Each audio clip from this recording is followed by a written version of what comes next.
the other field, where it mostly is just a single crop a year,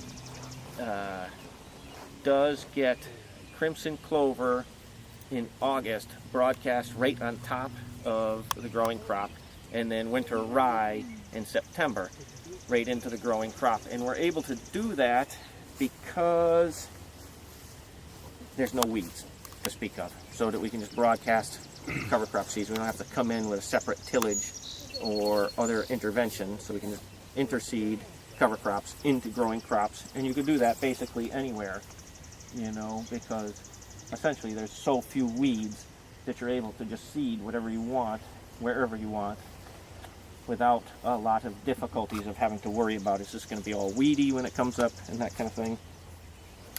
How would we handle them? For example, the kale plant. When they're done? When they're done, what do you do? We hit, kale mows. I'll show you the mowing machine up there. We can either sickle bar mower or radial mow it, and we'll just grind them up. The stubs do stick around a little bit, but we just work through them. We'll apply compost over the top and just work around the stumps.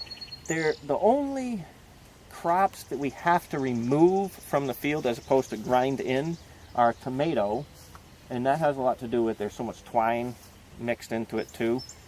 So we just machete off chop the strings, whack the stem, and get the bulk of the tomato vines out with the twine.